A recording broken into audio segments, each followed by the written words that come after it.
بسم اللہ الرحمن الرحیم۔ جامع صغیر کی روایت نمبر 5308۔ رسول اللہ صلی اللہ علیہ وسلم نے فرمایا کہ خوش بختی کی 3 علامتیں ہیں۔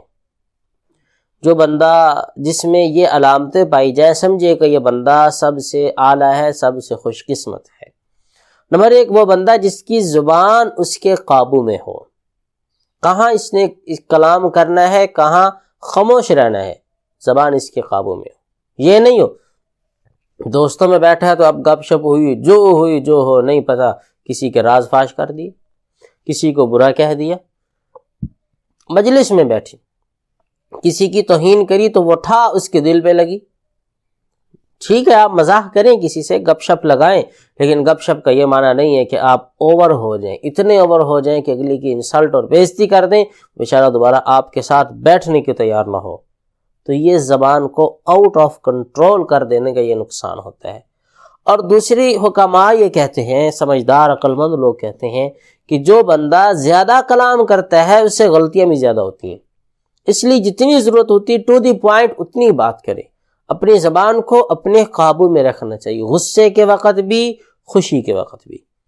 نمبر 2، رسول اللہ صلی اللہ علیہ وسلم نے فرمایا کہ وہ بندہ بہت خوش قسمت ہے جو اپنے گناہوں پر روتا ہے اور افسوس کرتا ہے۔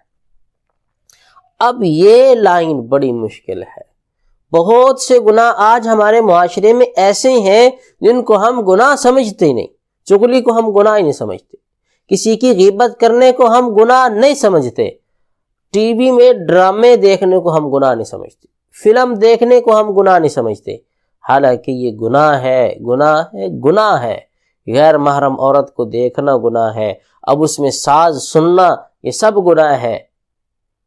اور جب آپ کو پتہ ہی نہیں ہوگا یہ میں نے گناہ کیا تو پھر آپ توبہ کہاں سے کریں گے؟ اس لیے پیارے، جو اپنے گناہوں پر توبہ کرتا ہے، ندامت اور شرمندگی اس کے اعمال سے، اس کی آنکھوں سے، اس کے جسم سے ظاہر ہوتی ہے، یہ بندہ بہت خوش قسمت ہے۔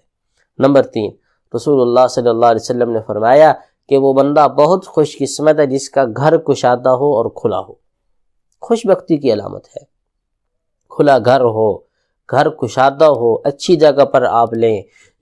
جگہ لینے سے پہلے یہ ڈیسائیڈ کریں کہ یہاں کے لوگ کیسے ہوں گے، یہاں کی گلیاں کیسی ہوں گی۔ یہ تو شرعی لحاظ سے ہے، ہم عرفی لحاظ سے، اپنے معاشرتی لحاظ سے بھی دیکھیں، کھلی گلی ہو تو کم از کم اس میں ٹرالی تو آ سکے۔